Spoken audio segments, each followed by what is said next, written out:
성경은 이제 나의 죄를 위해 십자가에서 죽어주신 예수님의 이야기예요.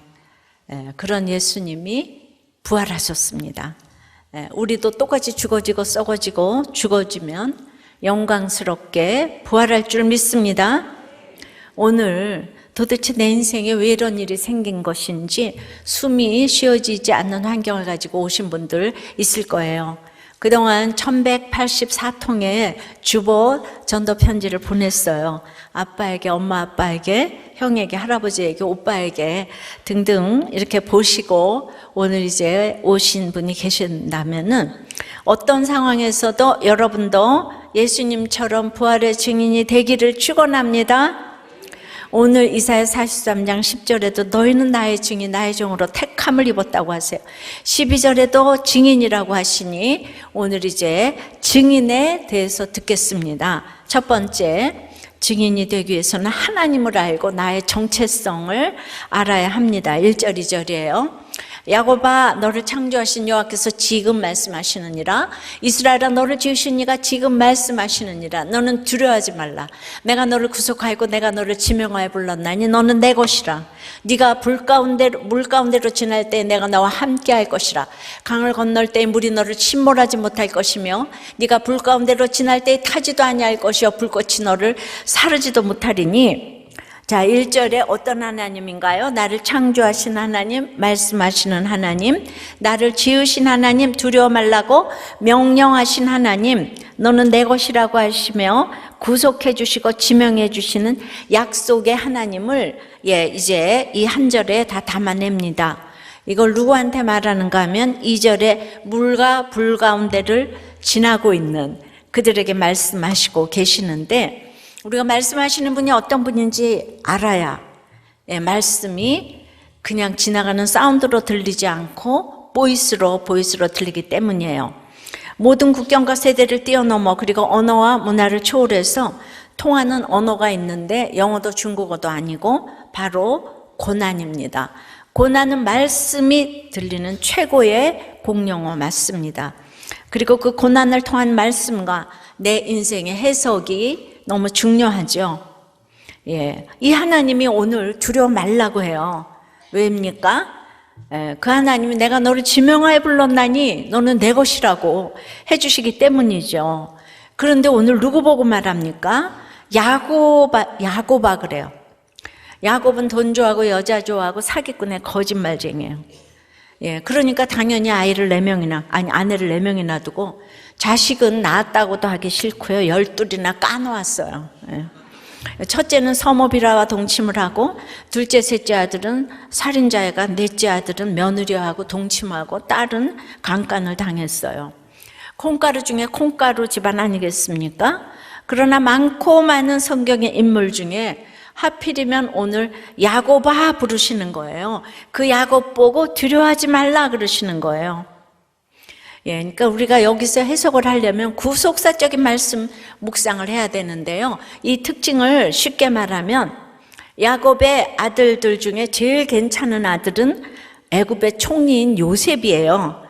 예수님의 계보를 이을 사람으로 요셉이 딱 어울리지만 하나님은 며느리와 음행한 유다를 이제 선택하시는 거예요. 그런데 이게 도무지 이해가 되질 않죠. 그러니까 예수님의 직계조상은 잘난 요셉이 아니고 수치스러운 유다라는 시각으로 성경을 보지 않으면 내가 아무리 성경을 봐도 내가 기복산에 있기 때문에 고난이 올 때는 해석이 안 되는 거예요. 저는 요셉같이 인간 승려한 사람이기 때문에 유다는 있는 줄도 몰랐고 또 눈에 들어오지도 않았어요. 전 요셉 같은 사람이에요.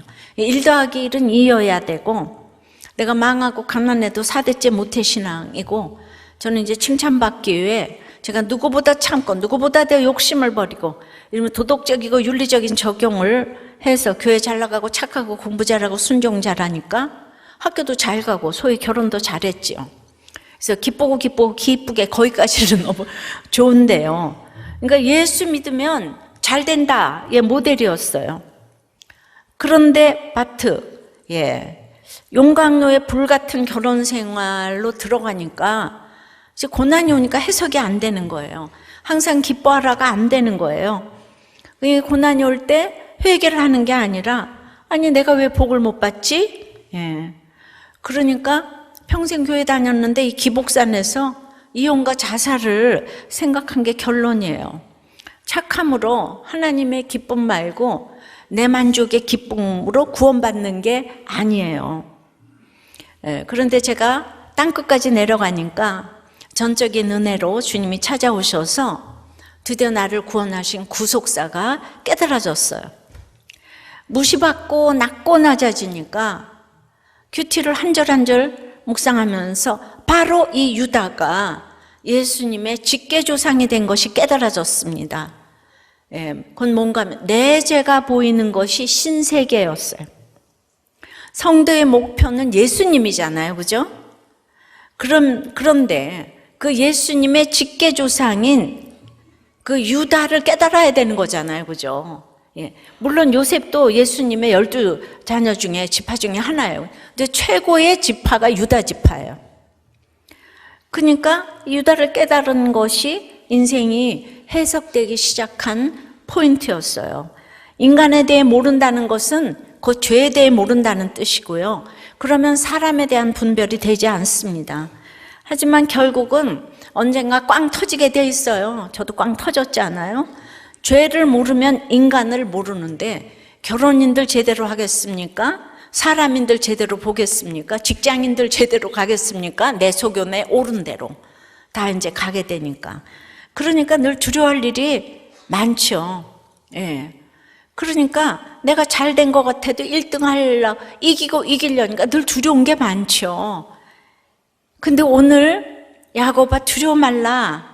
그 이유는 너를 지명하여 불렀고 너는 내 것이라. 하나님의 것이래요. 야곱 같은 사람 보고. 우리의 정체성은 창조주 하나님의 신부라는 거예요. 너는 내 거야. 그 하나님이 찾아오셨기 때문에 내가 엄청난 부자가 와서 당신 내 부인이다. 그러면 부족할 게 없잖아요. 부자만 찾아와도 그런데 창조주 하나님이 너는 내 것이다. 예. 그러니까 이제 그때부터 얌전하게 그 말을 듣게 되는 거죠. 예. 그 명령을 들어야 합니다. 그러니까 이제 4대째 모태신앙의 제 신앙생활에 아주 그냥 분수령은 요셉이 아니고 유다의 구속사가 믿어지는 것이 하나님을 알고 나의 정체성을 알게 되는 분수령이 되었다고 생각합니다. 그러니까 그때부터 4대째 모태신앙인 제가 증인이 되어서 한 번도 뒤를 돌아보지 않고 수십 년을 이렇게 외치고 오는 줄 믿습니다. 예, 요셉가에 속했을 때는 전도를 한 적이 없어요. 내 잘난 맛에 사는 거예요. 예수 믿어서 축복받아서 잘 산다. 이거밖에 할 줄 아는 말이 없었어요. 적용 질문이에요. 나를 창조하시고 지어가시는 하나님이 지금 말씀하시는 음성이 들립니까? 구속사의 유다를 얼마나 이해하시는지요. 그런데 나를 창조하시고 지으시고 말씀하시는 하나님께서는 나를 지명해 부르시고 하셔야 될 일이 있어요. 예, 우리가 하나님의 자녀가 함부로 살아서는 안 되잖아요. 영국의 로얄 패밀리도 그 왕족이 되려면 뭐 웃는 거, 옷 입는 거, 말하는 거 모두 훈련을 빡세게 받는다는 거예요. 세상의 로얄 패밀리도 이렇게 훈련을 받아야 되는 것처럼, 예, 그러니까 그 귀티가 말을 못한다는 거예요. 이 왕족이 다르더라고요. 우리도 하나님의 자녀의 신분으로 받아야 될 훈련이 있습니다. 예, 그러면 우리는 귀티를 넘어서 왕티가 난 줄 믿습니다. 왕티 아셨죠? 예. 그래서 어떤 훈련인가? 증인이 되기 위해서는 두 번째, 그러니까 물과 불에 순종해야 되는 거예요. 이게 훈련이고 양육이에요. 이 얘기는 다른 말로 말하면 주님이 아시는 고난에 순종을 해야 되는 거예요. 맨날 우리는 하나님도 몰라, 당신이 어떻게 알아? 맨날 이게 주제가잖아요. 자, 다시 한번 2절. 네가 물 가운데로 지날 때에 내가 너와 함께 할 것이라. 강을 건널 때에 물이 너를 침몰하지 못할 것이며 네가 불 가운데로 지날 때에 타지도 아니할 것이요 불꽃이 너를 사르지도 못하리니. 그러니까 그동안 이제 예수를 믿으면 이제 복 받는다. 고난이 다 피해간다. 예, 우리 100년 전서부터 또 몇십 년 전까지도 너무 못 사는 우리나라니까 그때는 이 말이 맞았어요. 근데 지금은 10위권에 들어와서 죄악이 너무 관영해졌기 때문에 말씀도 구속사로 봐야 되고 말씀도 자세히 봐야 돼요. 그런데 이제 그러니까 오늘 이사야 선지자는 물과 불을 지나고 있는 사람에게 지금 말씀하시는 하나님에 대해 전하는 거예요. 그것은 물 가운데로 지날 때에, 불 가운데로 지날 때에, 예, 하나님 나와 함께 하시니까 그때 지금 나에게 하나님의 말씀이 들린다는 거예요. 성경을 자세히 봐야 되는데 우리는 날마다 물과 불을 없애주시옵소서, 이게 기도 제목이잖아. 나에게 물과 불은 없어. 예수 믿는데 능치 못한 일이 없는데 이러면서, 예. 그래도 이제 하도 이제 물과 불에 순종하라고 하니까 정 그러면 바다보다는 강물보다는 시냇물보다는 접시물, 그 이왕이면은 생수 중에서도 에비앙, 이러면서 끊임없이 그 구체적인 기도라고 하는 거 있죠. 그리고 또 불도 지난다니까 횃불 말고 촛불. 예. 여러분은 접시물에서 그렇게 증인이 되고 싶어요? 홍해바다에서 증인이 되고 싶습니까? 한번 나눠보세요. 접시물인지 홍해바다물인지. 접시물 하기도 이상하고 홍해바다도 싫고 이것도 저것도 다 싫어, 그죠? 우리가 100% 주인이라 남들이 모든 것이 다 잘 되고 고난도 없이 접시물에서 그 에비앙물에서 이렇게 증인이 되겠다고 하면 쬐게 은혜가 안 되지요? 예. 그렇지요? 놀라보러라. 예.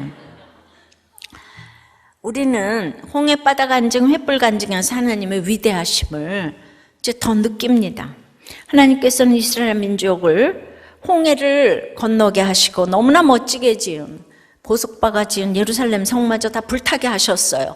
그 과정을 겪어간 사람들이 바로 이스라엘 백성이죠. 그런데 그 이스라엘 백성을 세계에서 제사장 나라가 되게 하셨잖아요.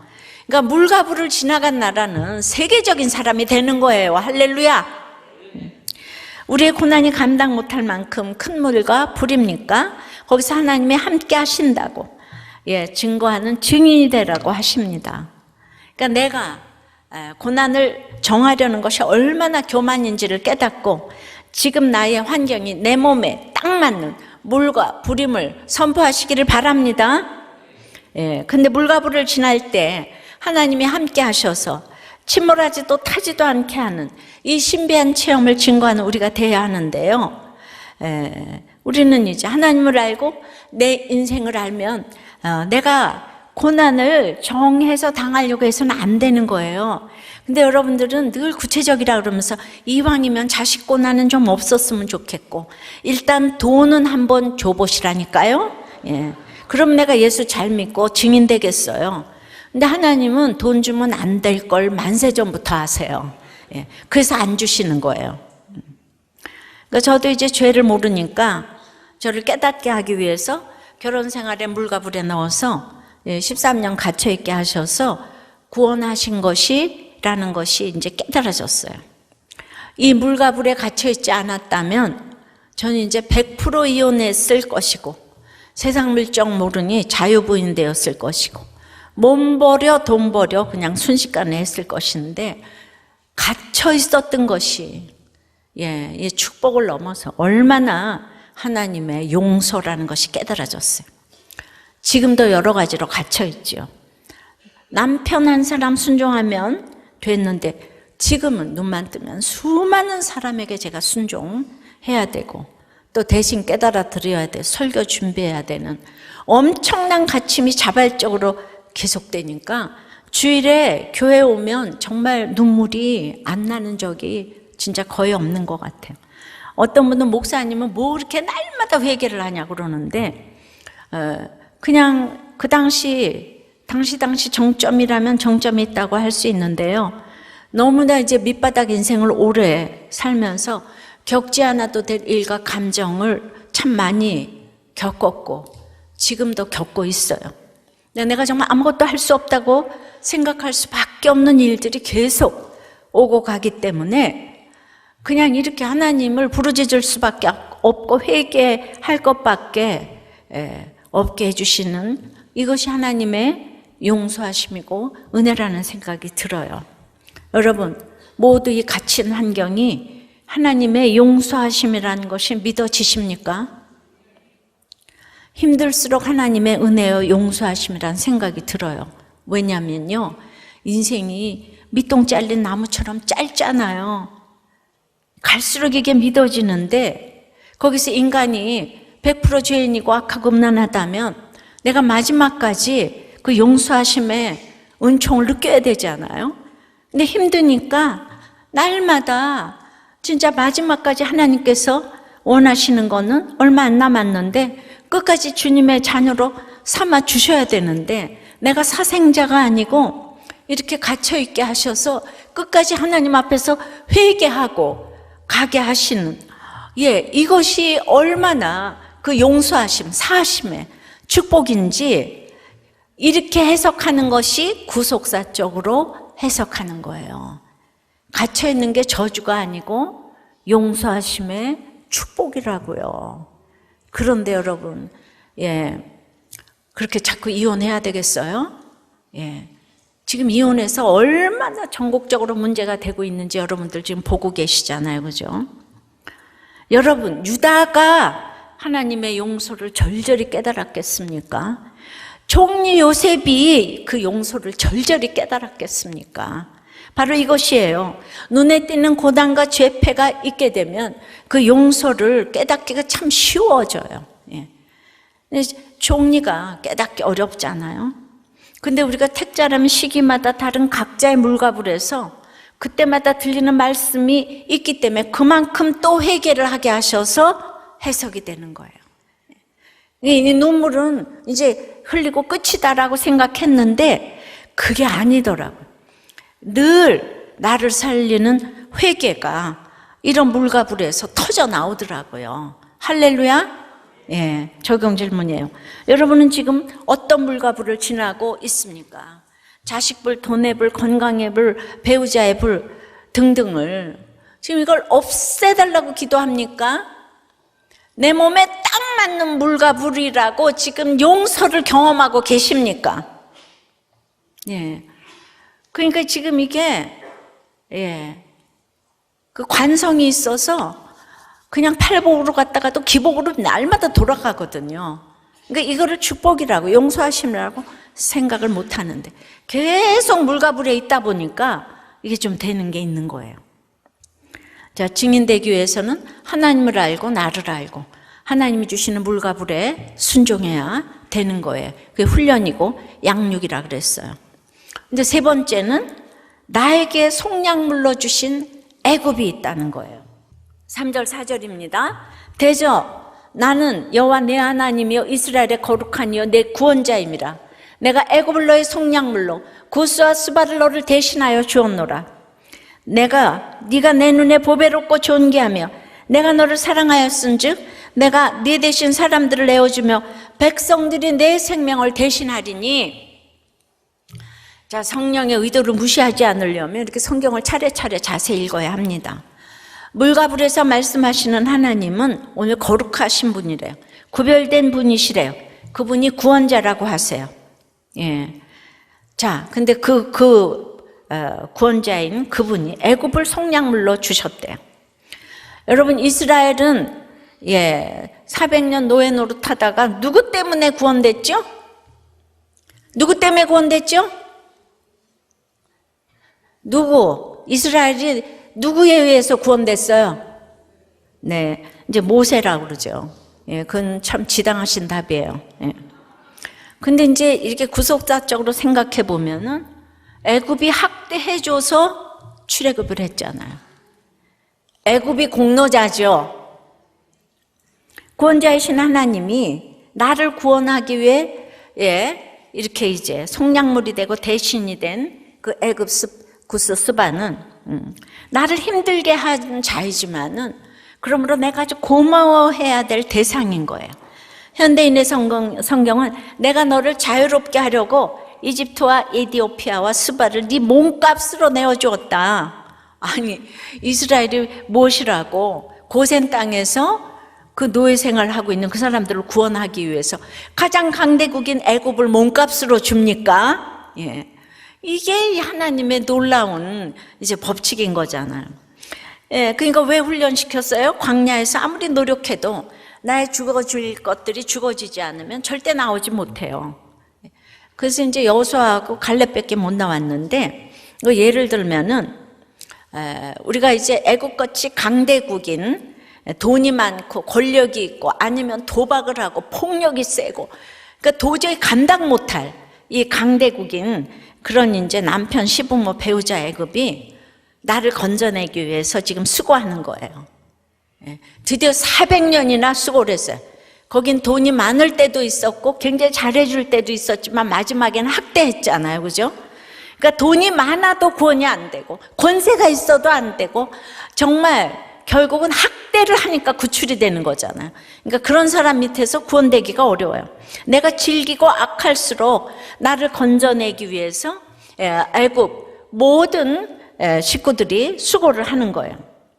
그러니까 우리가 도박으로 집을 날린 사람을 보고 이제 그 도박을 내가 끊을 수가 없었는데 그 사람한테 왜 도박 끊어라 이렇게 하기보다 당신 때문에 내가 구원받았다. 당신 나를 위해 너무 수고했다는 말이 잘 안 나오겠지만 기도하면서 연습을 해야 돼. 내가 당신 때문에 구원받았다. 당신 나 때문에 수고했다. 어떤 상황에서도 말씀이 들리면 그 애굽을 속량물로 주시는 거예요. 나의 구원을 위한. 그러니까 구속사는 이렇게 한 걸음 더 나가야 되는 거예요. 우리도 교회는 탈북 청소년 학교를 지금 20년째 돕고 있어요. 그 아이들은 무서운 김정일 정권을 피해서 정말 지긋한 가난, 굶주림을 피해서 감시를 뚫고 부모를 버리고 살겠다고 이제 남한에 왔어요. 그 아이들이 얼마나 두려울까 생각해 보셨어요? 살겠다고 왔는데 배고픔이 해결되니까 이제 고향에 있는 엄마 아빠 생각을 하니까 처형당했다는 소문도 있고 지금 이제 교화소에 가 있다는 얘기도 들리고 그리고 나서 이제 남한에서의 미래가 두렵죠. 웬만하면 나오지 않죠. 우리는 먹을 것만 있으면 안 나와요, 거기서. 그 두려움과 여러분의 두려움이 비교가 되십니까? 예.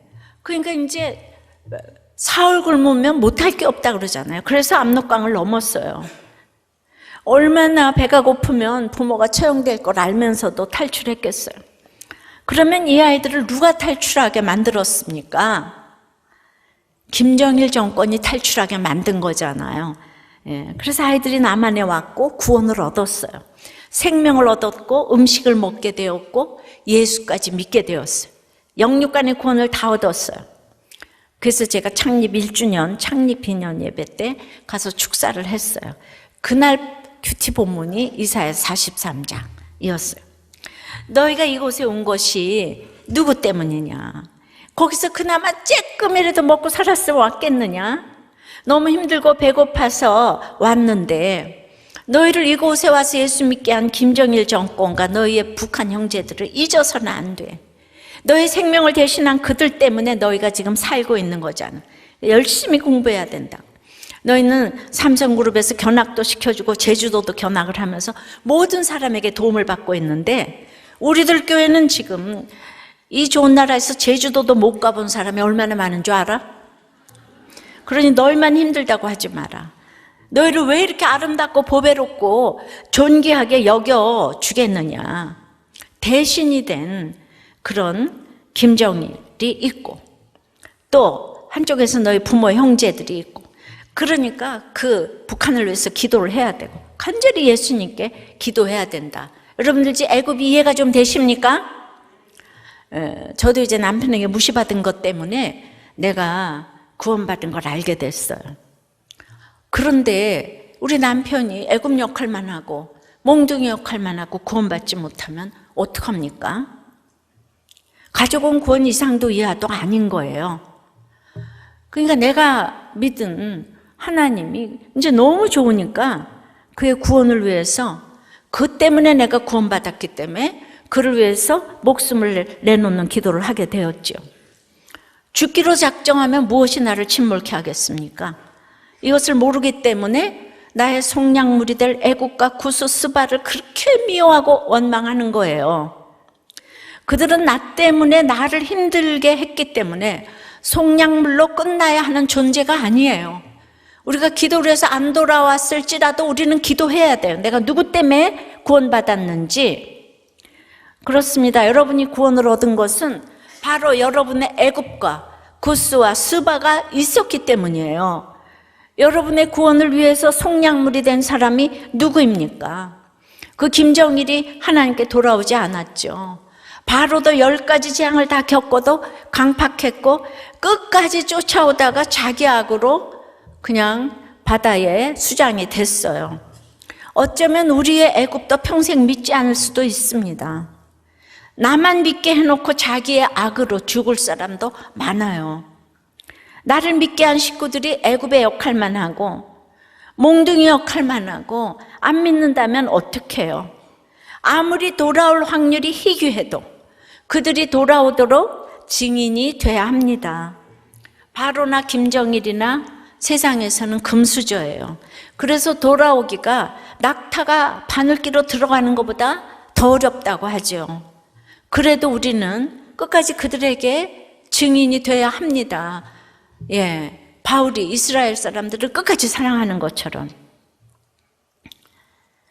저도 세상적으로는 좋은 곳에 시집을 갔지요. 성실한 남편이었지만 가고 보니까 너무 깊은 물과 뜨거운 불이었어요. 피아노 치는 사람이 시집 온 첫날부터 걸레질이 전공이 돼서 이제 빨래를 했어요.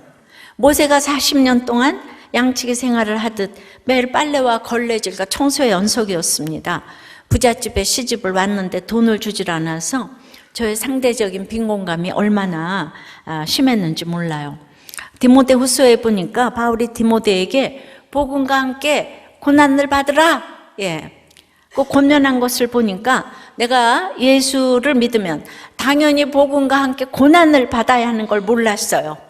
저는 이제 고난 대신에 행복을 찾았기 때문에 디모데후서 3장에 말세에 고통하는 때가 이른다고 했는데, 첫째가 자기를 사랑하죠. 그러니까 자기를 사랑해서 인정을 받지 않으면 견딜 수가 없죠. 제가 이제 공부도 잘하고 이래야 돼. 이기려니까 인정받지 않으면 견딜 수가 없고, 그 다음에 돈을 사랑했다고 그래. 돈을 사랑했기에 돈주와 결혼을 했죠. 그러니까 이제 자기의 긍지가 하늘을 찔러요. 자긍해야 했기에 걸레질만 하면서도 주제를 모르고 나와 비슷한 레벨의 사람들을 만나도 위축이 되고 만나지 않아도 위축이 되고, 그죠? 제가 막 학부형 모임 가도 내가 사는 모습을 생각하면 너무 이상하잖아요. 괴리감을 느끼고. 제가 행복을 선택한 결론은 말세 고통이 이르는 19가지 죄악이 차례차례 저에게 이르게 돼서 제가 이제 결론이 고통이었어요. 고통. 그리스도의 군사된 자로 훈련받지 못했기 때문에 범사에 총명이 없었습니다. 돈 없는 자체가 너무 두렵고, 이렇게 남편에게 맞는 것이 두려우면 그것이 그대로 상대방에게 보이는 거예요. 근데 지금 우리들 교회는 목장 예배에서 이런 것을 이제 나누면 워낙 큰 것을 터뜨리는 지체가 있기 때문에 저절로 위로가 됩니다. 그래서 이제 훈련에 양이 차서 복역의 때가 끝나면 위로가 들려지기 시작을 하는 거예요. 이것이 하나님의 계획이세요. 성령님이 하시는 일이에요. 그러니까 애굽을 속량물로 주신 이유는 나 잘 살라고가 아니고 증인되라고, 세계 선교하라고, 기도의 범위를 넓히라고 나를 보배롭고 존귀하게 여겨주셨기 때문에 애굽을 속량물로 주셨는데요. 그렇게 이제 복역의 때가 끝나니까 그게 뭔가 하면 물과 불 가운데로 지나도 침몰치 않고 사르지 않는 신비를 제가 체험하게 된 거예요. 그때부터 이제 남편이 불쌍해지기 시작했어요. 그러므로 세계 선교도 좋지만은 우리는 남편에게부터, 식구들에게부터 증인이 돼야 합니다. 그 사람은 부모에게 호지하고 나에게도 열부고 아이들에게도 자분데 좋은 아빠인데 그 사람도 장로 아들로서 도덕과 윤리를 못 벗어나요. 그러니까 그 마음에 평강이 없는 거예요. 생명을 다루는 일을 하는데도 기도하지 않는 그 메마른 심령이 불쌍했어요. 주님이 없기 때문에 열심히 병원 일을 해도 인생의 주제가가 돈 쓰지 마라, 밖에 나가지 마라 하는 것이 그냥 그게 인생의 목적이에요. 돈 아끼고 사는 거. 근데 이제 그런 것 때문에 나는 너무 무서운 이 애굽 때문에 이제 원망하다가 제가 남편이 뭐라 그래도 뭐 나가지 말라 그래도 돈 안 줘도 이제 상처를 안 받는 이 신비한 은혜를 경험했기 때문에 그때부터 이제 남편을 계속 보면서 기도하게 되었어요. 그 기도만 하면 되나요? 제가 받은 은혜 때문에 저는 당연히 증인이 돼야 하는 거예요. 여러분들, 나는 남편 때문에 아무것도 못해요가 아니에요. 제가 이제 병원에서 전도를 하기 시작했는데요. 그 전까지는 나가지도 못하게 하고, 그러니까 다 못한다였는데, 출애굽할 때 마라 스물에 나뭇가지를 넣으니까 그게 먹을 물이 되었어요. 단물. 나뭇가지가 십자가입니다. 저도 너무 쓰는 환경이라서 나갈 수도 없고 전도할 수도 없었다고 생각했는데, 내가 이렇게 말씀을 보고, 이제 이 신비한 체험을 하니까, 증인이 되려고 하니까, 이 병원에서 큐티 모임을 하고, 병실에 들어가서 전도를 하면 되겠구나. 길이 보이더라고요. 그때까지 그런 생각이 안 난 거예요. 그러나 여러분, 원장 부인이 산모들에게 전도를 하면 사실은 여러 가지로 손해를 보기로 작정을 해야 되는 거 아니에요? 그런데도 그러니까 그게 십자가, 나뭇가지를 길러 놓는 거예요. 그러니까 유익을 얻고자 하면 못하는 거죠.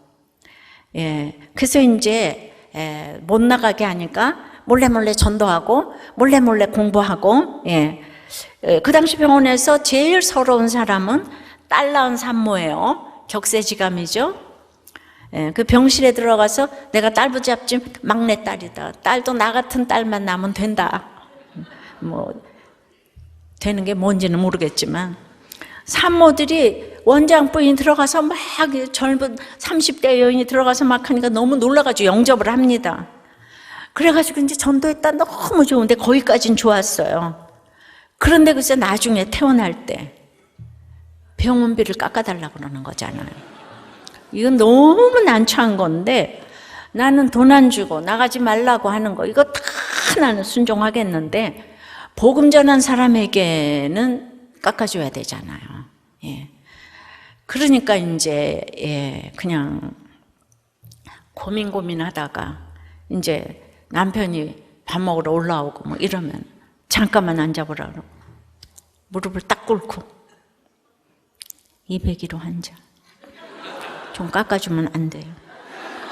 이러면은 그냥 남편이 보탬이 되는 게 하나도 없다고 입원실에 들어가지 말라고 그랬는데 또 들어갔냐. 야, 다시는 들어가지 말라 이제 막 이러고 그러죠. 그러면 그냥 알았어요. 알았어요. 이거는요 하겠다는 말도 아니고 안 하겠다는 말도 아니에요.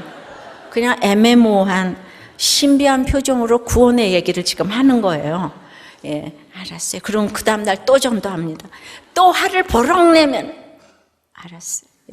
그러니까 무슨 말을 들어도 화를 내지 않고 웃으면서 알았어요. 남편이 너무 바쁘니까 저는 이제 저보고 막 누가 간호사가 오면 면접을 보라고 그래서 무조건 예수만 믿는다 그러면 와. 내가 이제 이러잖아. 그러면 예수만 믿으면 다냐? 일을 잘해야지. 그러면 내가 예수 믿는 사람이 뽑아줘야지. 누가 뽑냐? 손해보면 채워주시지 않겠냐? 속으로 어떻게 그걸 감히 겉으로 하겠어요. 그래서 또 알았어요. 이렇게 이제 신비한 그 체험을 했기 때문에 온유함으로 쌓아두었기 때문에 남편이 마지막 때에 병원에 믿는 사람으로 다 채워져 있었다 그랬잖아요. 그래서 원장님에서 기도하라고 영접하는데 도움이 됐다고 생각을 해요. 여러분도 한번 전도해보고 조롱을 받으면 혈기가 나서 간도 내가 너한테 다시 전도하나 봐라. 그러지 말고요. 내가 만난 예수님 때문에 화내지 말고 신비한 표정으로 신비한 증인이 되길 바랍니다. 다른 사람은 다 전도하는데 이 남편에게는 전도를 하지 못하니까 이렇게 이제 마음이 너무 아팠어요. 그냥 남편은 점점 사람들하고 만남이 이렇게 이제 적어지면서 이제 저녁마다 저를 데리고 이제 나가서 외식을 하고 그 다음에 특별히 이제 술을 따라 놓고 혼자 마시고 저는 이제 그걸 보고 있습니다.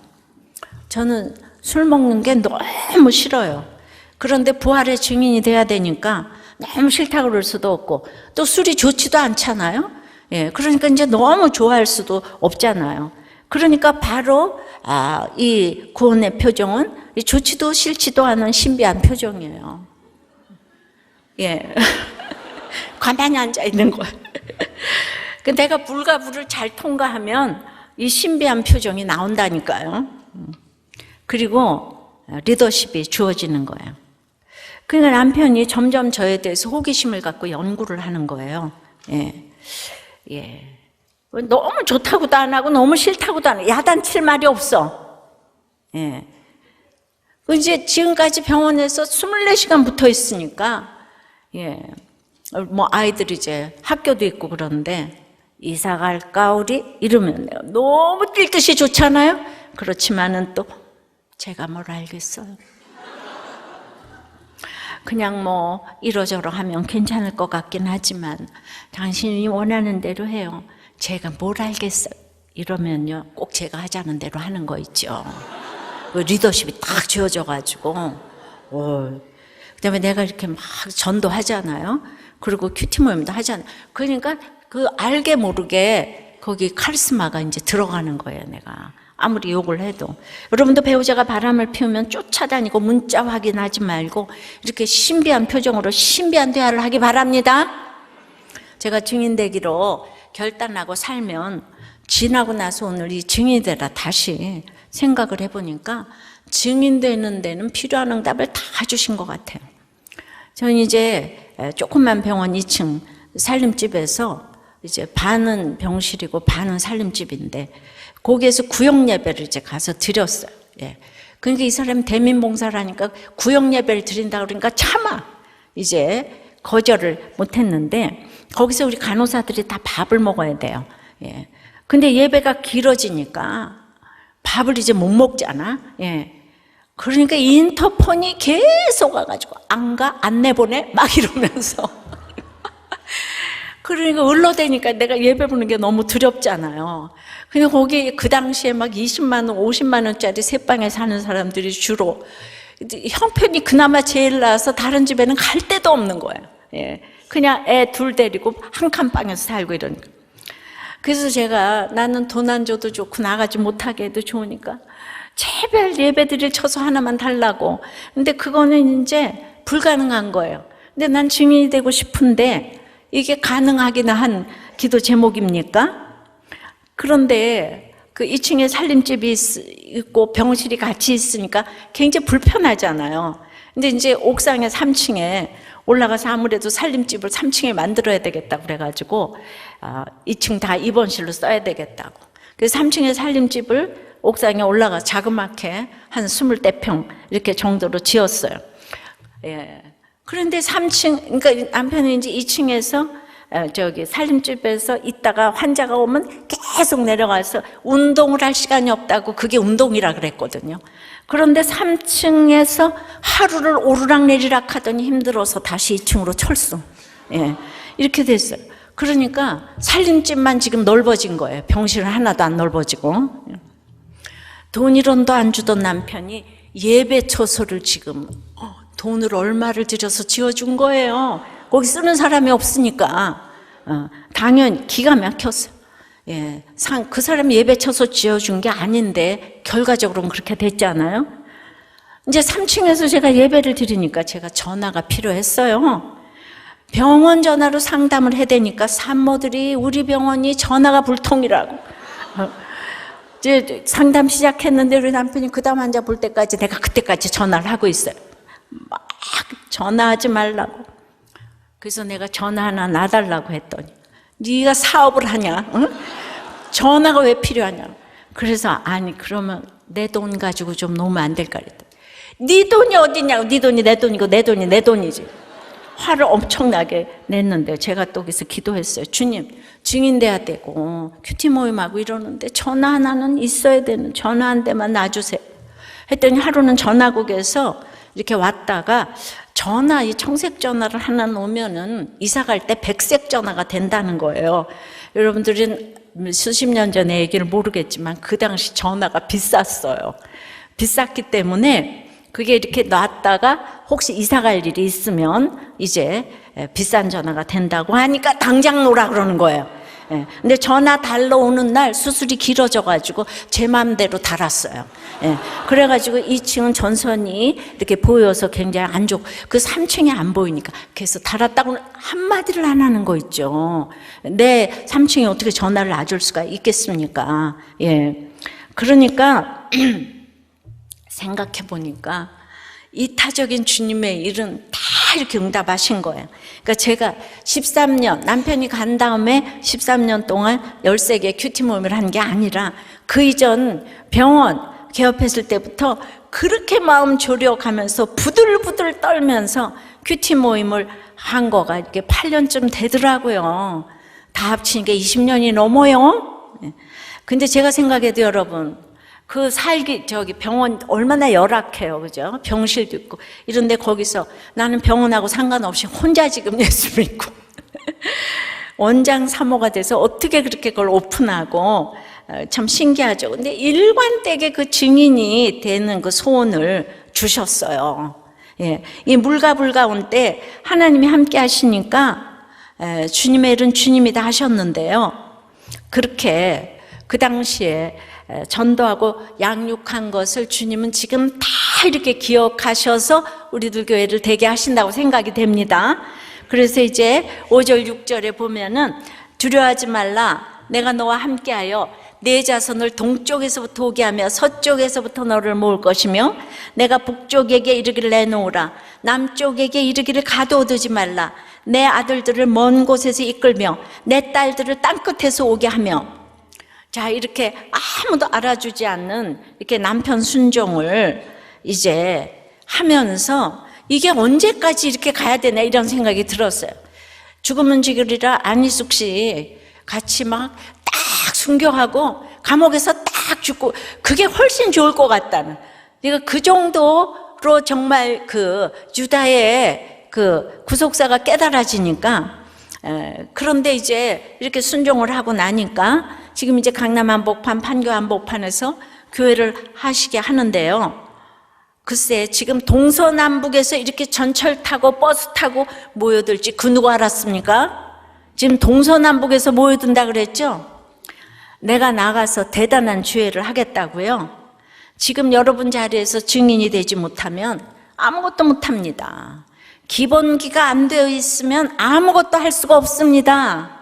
지금 자기 자리에서부터 아내의 자리, 정말 목원의 자리, 목자의 자리 그렇게 올라갈 때마다 그 자리가 문제가 아니라 항상 저는 이제 똑같이 이렇게 전한 것 같아요. 자, 그러면은 7절에 내 이름으로 불려지는 모든 자, 곧 내가 내 영광을 위하여 창조한 자를 오게 하라. 그를 내가 지었고 그를 내가 만들었느니라. 우리가 물과 불에 들어가면 상처와 흔적이 있잖아요. 그죠? 근데 이렇게 구속사를 못 깨달으면은 은혜 받을 때는 은혜를 받는데 그 다음에 집에 들어가면 이제 상처를 집어넣었다가 조금 있다가 다시 상처 꺼내서 묵상하고 그 다음에 집에 오면은 또 상처 꺼내가지고 해결됐다가 집에 가면 다시 꺼내서 묵상하고. 우리는 상처를 위해 창조된 인생이 아니에요. 물과 불에 들어가서 증인이 되라고 그랬지 그 상처를 위해서 창조된 인생이 아닙니다. 하나님의 영광을 위해서 창조된 인생입니다. 그러니까 상처를 묵상하지 말고 이제 나의 물과 불에서 이 불의 흔적에서 주님의 증인이 되어야 하는 것입니다.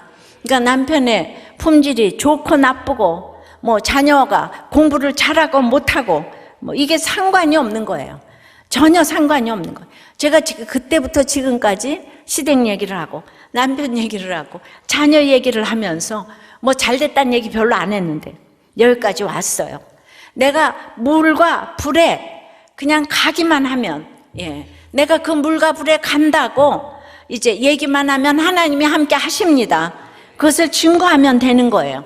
그러니까 우리의 사명은 오직 그 하나예요. 하나님이 보실 때 다 똑같아요. 다 똑같은 물과 불이에요. 짧은 인생이잖아요. 좋은 물, 나쁜 물이 없어요. 뜨거운 불, 덜 뜨거운 불이 없어요. 그냥 하나님께서 정해주신 나의 물과 불에서 하나님을 증거하기만 하면 되는 줄 믿습니다. 증인이 되라는, 그러니까 내가 주님을 만난 사람은 못할 사람이 없는 거예요. 근데 요셉의 하나님을 내가 믿을 때는 하나도 증인이 되지를 못했어요. 근데 이제 유다의 구속사가 깨달아지면서 그 전에는 한 번도 전도를 못했는데 그때부터 지금까지는 한 번도 뒤를 쳐다보지 아니하고 끊임없이 증인이 돼서 수십 년을 살아온 줄 믿습니다. 그러니까 여러분들이 전도도 안 되고 내가 뭐 맨날 불평하고 이러면은 여러분들이 아직 유다의 구속사를 깨닫지 못했기 때문이에요. 그걸 위해서 여러분들이 구체적으로 기도를 하셔야 돼요. 나도 이 구속사가 깨닫게 해달라고, 깨달아지게 해달라고. 할렐루야. 적용 질문이에요. 나를 위해 속량물이 된 자를 위해서 신비한 체험으로, 말로, 표정으로 증인이 되고 있습니까? 내가 암초 없애달라고 그럴 땐 인생이 엉망인데 이제 구속사를 깨닫고 말씀이 들어오니까 그 암초가 그대로 있는데 맨날 날라댕기잖아요. 위로 성령의 파도를 타고 맨날 날라댕기잖아요. 그죠? 그러니까 이 암초를 여러분들이 증거하셔야 되는 거죠. 그죠? 내가 암초가 있는데도 성령의 말씀으로 이렇게 넘어댕긴다고. 할렐루야. 적용 질문 말씀을 맺어요. 증인이 되라는, 그러므로 하나님을 알고 나의 정체성을 알아야 되는 거예요. 특별히 오늘 그 유다의 구속사가 이해가 돼야 되는 거예요. 이건 아주 분수령적인 일인데 여러분 이걸 어렸을 때 못 들었잖아요, 제가. 근데 우리 미취학, 취학, 청소년, 청년 아이들이 이걸 듣는 거예요, 지금. 이거는 어마어마한 일인 거 있죠.